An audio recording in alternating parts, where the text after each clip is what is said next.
Sous un ciel menaçant, 3 généraux ont brusquement rompu l'attente. Leur annonce, portée par un silence lourd, promettait une Afrique décidée à se défendre seule, malgré des années de dépendance extérieure. Mais que signifie vraiment ce tournant pour Ibrahim Traoré aujourd'hui ?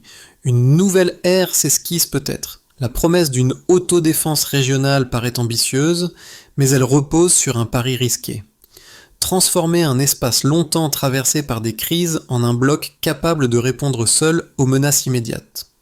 Le bénéfice attendu est clair, une sécurité locale qui ne dépend plus de décisions venues de l'extérieur, un objectif que les 3 capitales du Sahel considèrent désormais essentiel pour leur survie politique et sociale. Pourtant, l'ampleur du défi rappelle que chaque avancée s'accompagne d'un coût élevé.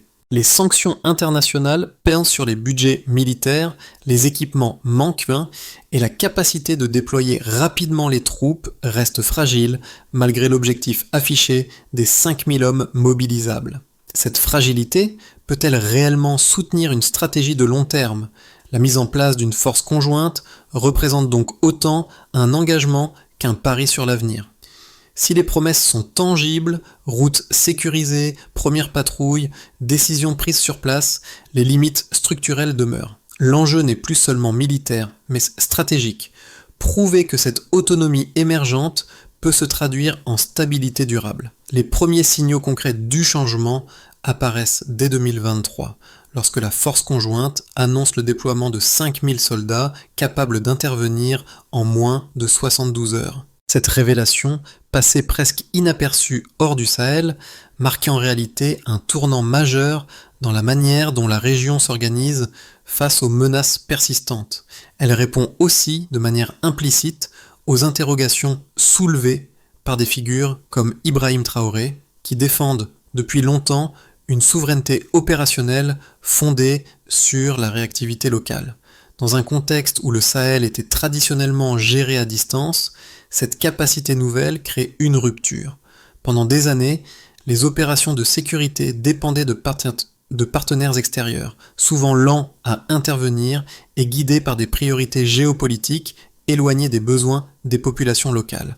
Le Mali, le Niger et le Burkina Faso ont dû composer avec cette dépendance structurelle qui retardait les décisions clés et affaiblissait la cohésion territoriale. La création de la coalition a donc reposé sur une logique simple: reprendre le contrôle des décisions, réduire les délais de réaction et consolider une chaîne de commandement adaptée au terrain.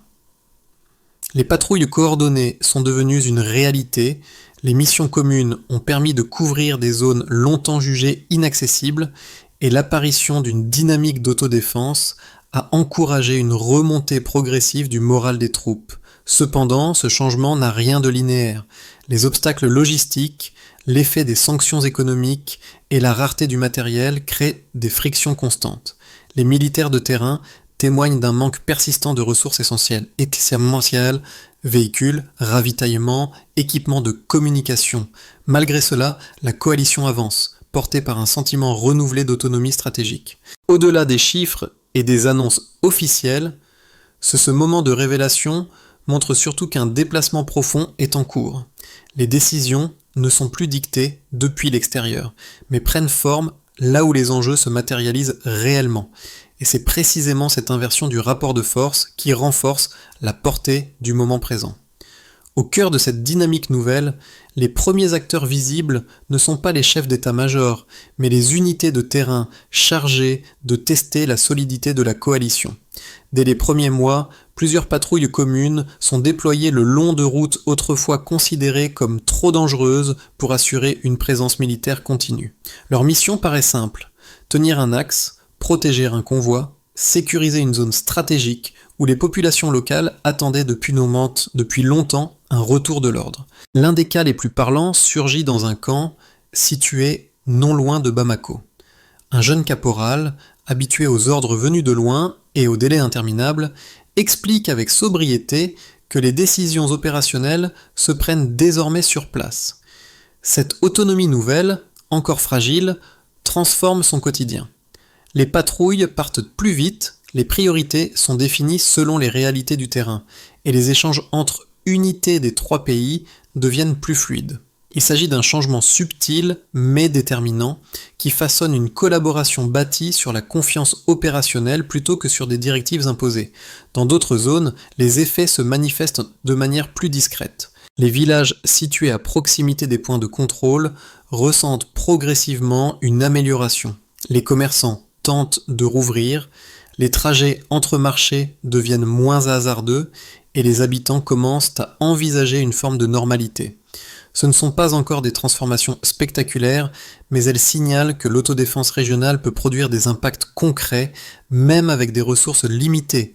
À ce stade, la question essentielle demeure: ce mouvement naissant possède-t-il la solidité nécessaire pour résister aux tensions et aux pressions qui l'attendent? L'étincelle apparaît lorsque les trois capitales décident de rompre avec le schéma d'intervention extérieure et d'activer pour la première fois la force conjointe. L'ordre tombe vite, presque brutalement, confirmant ce que défendait depuis des mois Ibrahim Traoré. Une réaction organisée, conçue par ceux qui vivent les tensions du Sahel au quotidien. Ce moment déclencheur repose sur une conviction simple. Si la sécurité doit être restaurée, elle doit l'être par ceux qui en subissent directement les conséquences. Les premières heures sont décisives. Les postes de commandement se réorganisent, les unités se préparent, les zones sensibles sont recensées sans attendre. La montée en puissance suit une cadence rapide. Les patrouilles initiales, constituées dans l'urgence, rejoignent les axes menacés avec des moyens parfois rudimentaires. Les soldats du Mali, du Burkina Faso et du Niger se retrouvent côte à côte dans des zones où, quelques mois plus tôt, aucune force locale n'osait encore s'aventurer sans appui étranger. Cette synchronisation nouvelle crée un effet d'entraînement. Les opérations s'enchaînent, sécurisation de tronçons, escorte de convois, reconnaissance dans des secteurs identifiés comme vulnérables. Les équipements manquent, les transmissions sont parfois chaotiques, mais la coalition compense par la vitesse et l'adaptation. Le point culminant survient lorsque les trois états-majors coordonnent une opération couvrant simultanément plusieurs points frontaliers. Cette action, menée avec des ressources limitées, affiche une ambition claire: montrer que la force conjointe peut occuper le terrain et réagir sans qu'aucune puissance extérieure ne dicte la manœuvre. Dans certaines zones autrefois abandonnées, des postes avancés sont réactivés et les routes stratégiques voient revenir une présence militaire régulière. La coalition n'a pas encore les capacités d'une armée pleinement équipée, mais elle impose une nouvelle logique, celle d'une réponse locale immédiate. Pourtant, cette montée en puissance laisse des traces visibles. L'état du matériel se dégrade plus vite que prévu, les sanctions internationales ralentissent le réapprovisionnement et l'absence de certaines pièces essentielles force les troupes à improviser. Dans plusieurs unités, les véhicules sont réparés avec des éléments récupérés ici et là, et les moyens de communication fonctionnent parfois par intermittence. Ces limites créent des tensions. Certains commandants signalent que la réactivité promise dépend encore d'une logistique fragile. Malgré cela, la coalition poursuit ses opérations, consciente que reculer signifierait affaiblir les avancées obtenues. La phase de retombée révèle alors un paysage plus nuancé. Les progrès sont réels, mais le coût opérationnel est lourd. Les patrouilles doivent réduire certains axes faute de carburant. Des zones initialement sécurisées redeviennent incertaines après le départ des unités. La coalition doit arbitrer, stabiliser les gains immédiats ou concentrer ses ressources sur les points les plus critiques. Dans ce contexte, les populations locales jouent un rôle central. Les commerçants signalent les routes praticables, les villageois rapportent les mouvements suspects et les autorités locales ajustent leurs décisions selon les retours du terrain. C'est dans cette phase que la transformation prend son sens. Les réussites, même modestes, prouvent que l'autodéfense régionale peut fonctionner. Les échecs, eux, rappellent que cette construction n'en est qu'à ses débuts. La dynamique enclenchée reste fragile, mais elle révèle une volonté politique et militaire qui ne dépend plus du tempo des acteurs extérieurs. Le Sahel entre ainsi dans une zone de transition où chaque action, chaque hésitation renforce ou affaiblit l'élan initial.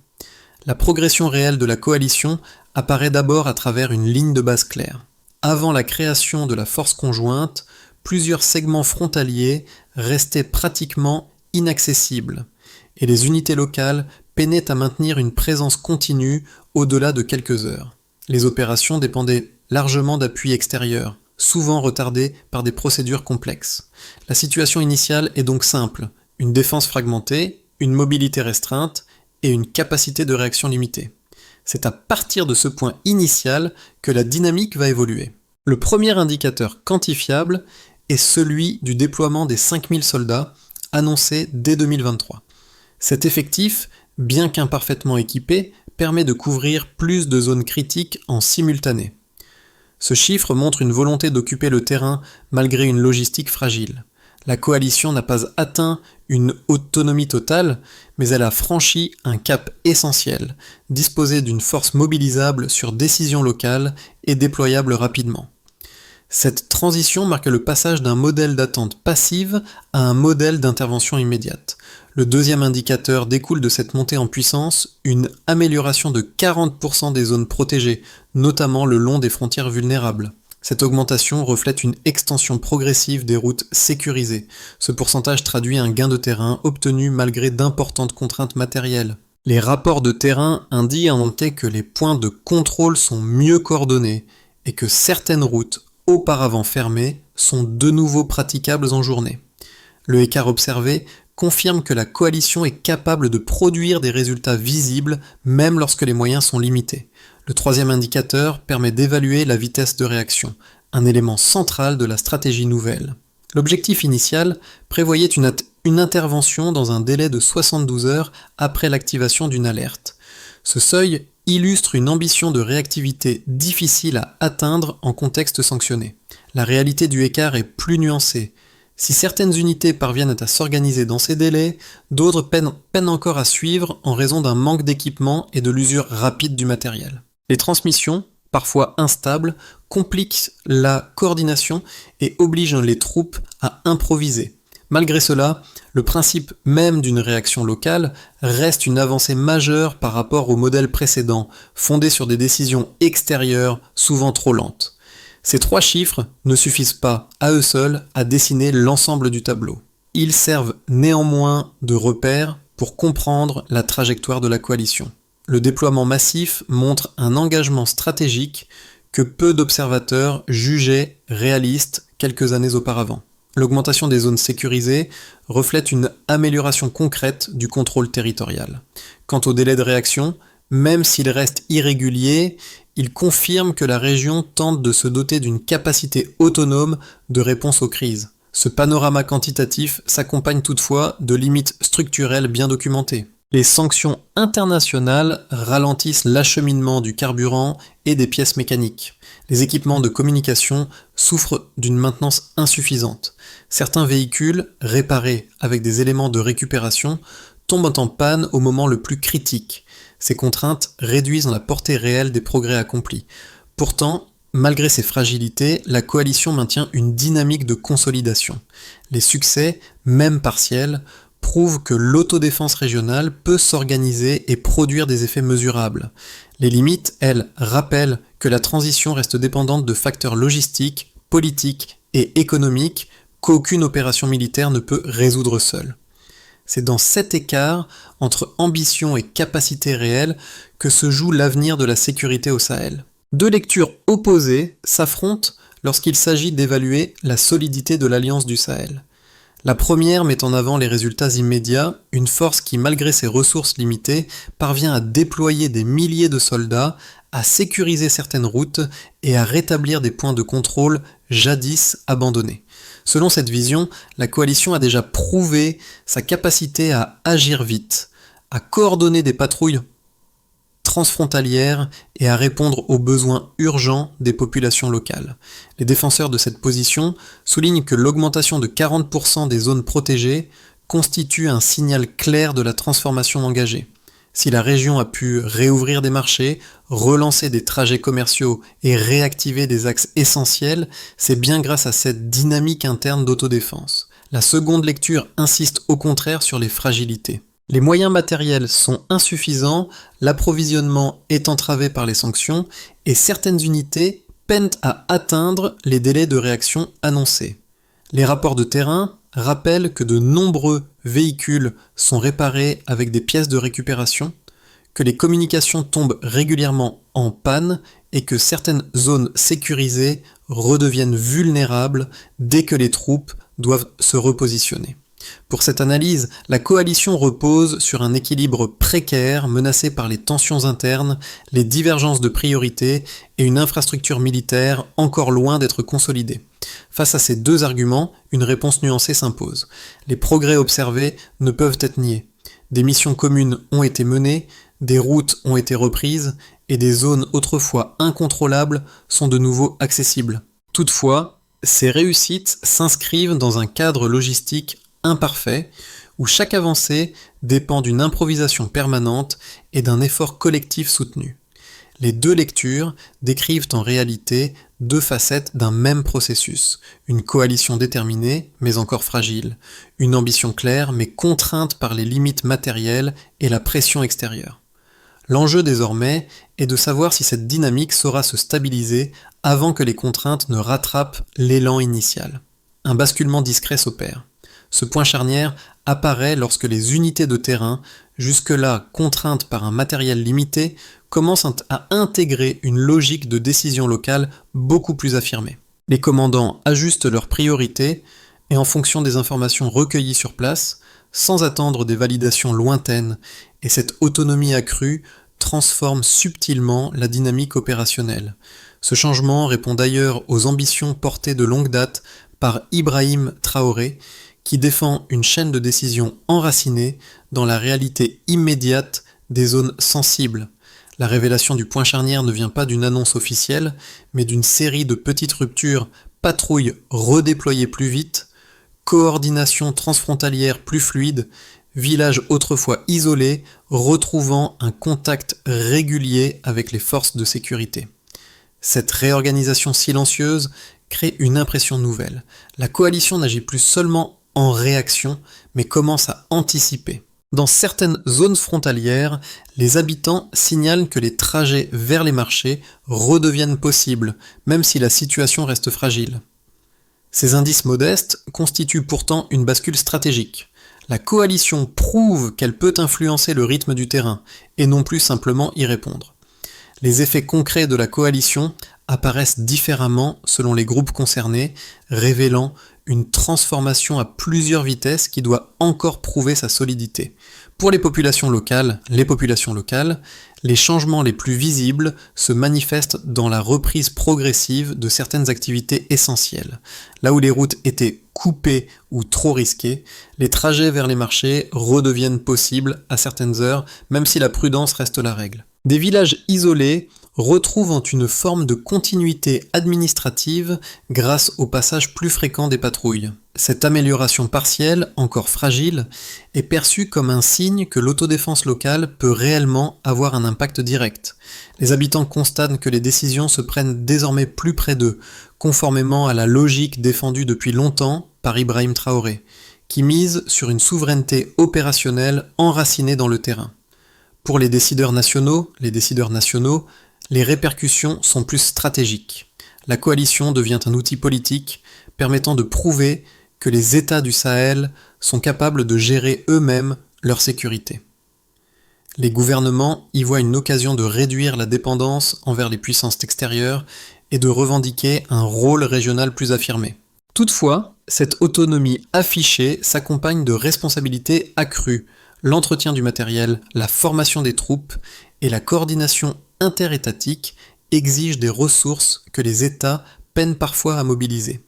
Les sanctions compliquent encore davantage les arbitrages budgétaires. Les décideurs doivent composer avec un équilibre délicat, valoriser les succès sans masquer les limites structurelles qui entourent l'alliance.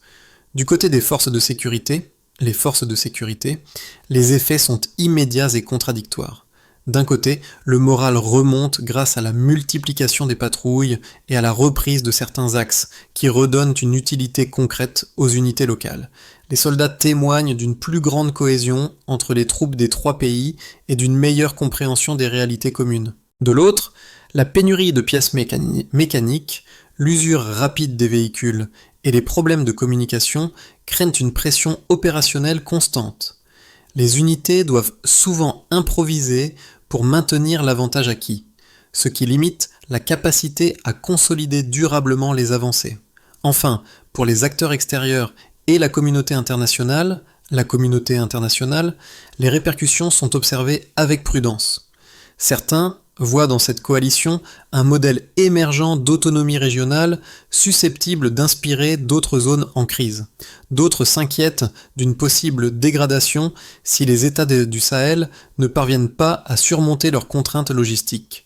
La progression de 40% des zones protégées est reconnue, mais jugée insuffisante pour garantir une stabilité pérenne. Les partenaires étrangers comprennent qu'ils ne sont plus les architectes directs de la sécurité régionale, mais deviennent des acteurs périphériques devant composer avec un nouvel équilibre de pouvoir. L'ensemble de ces effets dessine un paysage contrasté, où les avancées réelles côtoient des vulnérabilités profondes. La coalition a indéniablement modifié le quotidien de nombreux habitants et repositionné le Sahel sur une trajectoire nouvelle. Mais cette transformation reste dépendante de sa capacité à stabiliser ses succès dans un environnement où chaque progrès demeure fragile. Sur les 6 à 12 prochains mois, 3 trajectoires distinctes se dessinent pour la coalition du Sahel, chacune dépendant de facteurs internes et externes qui évolueront à leur propre rythme. Le scénario de base repose sur une continuité fragile, dans laquelle la coalition parvient à maintenir un niveau de sécurité minimal grâce aux patrouilles régulières et à la coordination entre les unités des 3 pays. Les routes stratégiques continuent d'être surveillées. Certaines zones restent praticables, mais les limites logistiques persistent. Les sanctions internationales ralentissent toujours l'approvisionnement, et les équipements improvisés ne permettent pas une montée en puissance significative. Dans ce scénario, la stabilité progresse lentement, sans effondrement, mais sans avancée spectaculaire. Le scénario optimiste imagine une consolidation plus profonde. Les États du Sahel renforcent leur coopération, coordonnent mieux leur logistique et parviennent à stabiliser certaines infrastructures clés, routes secondaires, postes frontaliers, centres de formation militaire. Les échanges commerciaux entre les 3 pays gagnent en fluidité et plusieurs zones autrefois isolées redeviennent accessibles de manière plus constante. Dans cette perspective, la coalition devient progressivement un modèle régional, une structure capable de prendre l'initiative, d'anticiper les risques et de proposer une réponse coordonnée à des crises multiples. Ce scénario suppose cependant un effort collectif soutenu, où chaque État accepte de mutualiser davantage ses ressources et de renforcer ses systèmes de gouvernance. Enfin, le scénario pessimiste envisage une érosion progressive de l'élan initial. Les tensions internes se multiplient, les unités manquent de matériel fonctionnel, et certaines zones sécurisées replongent dans l'incertitude après le retrait des patrouilles. Les divergences de priorité entre les États fragilisent la coordination, tandis que les pressions diplomatiques extérieures compliquent la marge de manœuvre politique. Dans ce contexte, la coalition perd peu à peu sa cohésion, et la dépendance envers des acteurs extérieurs pourrait reprendre, recréant un cycle d'instabilité déjà observé par le passé. À travers ces scénarios, un même principe se confirme. Si la coalition parvient à stabiliser sa logistique et à renforcer ses capacités locales, alors elle pourra transformer ses succès fragmentaires en avancées durables. A l'inverse, si les contraintes actuelles demeurent irrésolues, chaque progrès risque de rester temporaire. L'avenir immédiat dépendra donc de la capacité des 3 États à consolider leurs acquis, tout en répondant aux défis qui persistent sur l'ensemble du Sahel. Pour beaucoup d'habitants du Sahel, les conséquences de la coalition ne se mesurent pas uniquement à travers les opérations militaires. Elles touchent aussi la manière dont les communautés perçoivent leur avenir immédiat. Pour le groupe A, les familles vivant le long des axes stratégiques, le changement se traduit par une reprise timide mais réelle des routines quotidiennes. Les marchés réouvrent à horaires limités, les déplacements redeviennent possibles et certaines écoles accueillent de nouveau des élèves. Cette normalisation partielle ne garantit pas encore la sécurité, mais elle recrée un cadre où l'espoir circule à nouveau. Pour le groupe B, les acteurs économiques, l'évolution est plus contrastée. Les commerçants constatent une amélioration progressive sur certains tronçons protégés, ce qui facilite les échanges entre les 3 pays. Toutefois, les ruptures d'approvisionnement, la volatilité des trajets et la fragilité de l'infrastructure restent des obstacles majeurs. Ces entrepreneurs comprennent que la stabilisation de la coalition n'est pas seulement une question de sécurité, mais aussi un préalable indispensable pour reconstruire les réseaux économiques régionaux. Ils voient dans chaque victoire locale une opportunité, même modeste, de relancer des activités cruciales pour la survie des communautés. Pour le groupe C, les jeunes, la dynamique actuelle suscite un mélange d'espoir et d'incertitude. D'un côté, la présence accrue des patrouilles rend certains espaces publics plus accessibles. De l'autre, l'absence d'opportunités économiques durables pousse nombre d'entre eux à douter de la capacité de leur pays à transformer cette sécurité relative en perspective tangible. Les jeunes perçoivent que la coalition peut ouvrir des portes, mais qu'elle doit être accompagnée d'efforts soutenus dans l'éducation, la formation et l'accès aux services essentiels. Face à ces réalités diverses, un point commun se dégage. La transformation du Sahel, si elle veut durer, doit toucher le quotidien des habitants bien au-delà des victoires militaires. Pour transformer les avancées fragiles en stabilité durable, la coalition doit s'appuyer sur une feuille de route précise, articulée autour de plusieurs étapes opérationnelles et politiques. La première consiste à renforcer la coordination régionale en unifiant les procédures de commandement entre le Mali, le Burkina Faso et le Niger. Cette harmonisation permettrait de réduire les délais de réaction et de stabiliser les patrouilles conjointes. C'est une orientation souvent évoquée par des dirigeants comme Ibrahim Traoré, pour qui la cohérence décisionnelle reste la clé d'une autonomie réelle. La deuxième étape implique la réhabilitation ciblée des infrastructures essentielles, routes secondaires, postes frontaliers, centres de communication. Ces points d'appui sont nécessaires pour garantir une présence continue sur le terrain et réduire la dépendance à des équipements improvisés. Sans un réseau minimalement fonctionnel, chaque victoire locale risque de s'éroder dès que les unités doivent se repositionner. Troisièmement, il devient indispensable de sécuriser la chaîne logistique. Cela passe par la création de dépôts régionaux, l'amélioration des mécanismes d'entretien des véhicules et l'acquisition progressive d'équipements de communication plus stables. Une logistique consolidée limiterait les interruptions de patrouille et renforcerait la capacité de réaction dans les zones sensibles. Quatrièmement, la coalition doit investir dans la formation intégrée des troupes en privilégiant des programmes conjoints qui favorisent l'interopérabilité et la confiance entre unités. Ces formations communes créent une culture opérationnelle unifiée essentielle pour maintenir la cohésion dans les opérations de long terme. Enfin, cinquième étape, il est crucial de renforcer l'ancrage communautaire. Associer les autorités locales, écouter les retours des populations et intégrer leurs besoins dans la planification. Cette proximité garantit que la sécurité ne reste pas une abstraction militaire, mais devienne un outil concret de reconstruction sociale. Le retour à la souveraineté locale, évoqué par le jeune caporal près de Bamako, résonne désormais comme un fil conducteur dans l'évolution de la coalition. Ce geste simple, suivre des ordres établis sur place et non dictés de loin, symbolise une transformation plus large, celle d'un Sahel qui tente de reprendre la maîtrise de son propre rythme.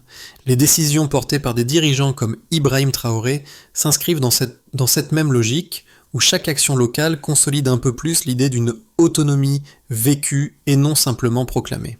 Dans les villages, les marchés et les postes avancés, cette réappropriation du pouvoir se manifeste à travers des gestes quotidiens. Un commerçant qui rouvre son étal, un enseignant qui retrouve ses élèves, un soldat qui assure une patrouille dans une zone autrefois laissée à l'abandon. Ces signes modestes indiquent que la sécurité ne se mesure pas uniquement en kilomètres de routes protégées, mais aussi en possibilités redonnées à ceux qui vivent au cœur du Sahel. La scène du caporal illustre parfaitement cette mutation progressive, une autonomie encore imparfaite, mais déjà tangible. Une région commence enfin à décider pour elle-même. À ce stade, l'avenir du Sahel dépend autant de la solidité de la coalition que de l'attention portée aux voix qui la composent. Les habitants, les commerçants, les jeunes, les autorités locales, chacun porte une partie de la transformation en cours. La sécurité ne se limite plus à des patrouilles ou à des déploiements chiffrés. Elle se construit dans les décisions quotidiennes, dans les liens qui se retissent entre communautés et dans la façon dont les acteurs régionaux assument leur rôle.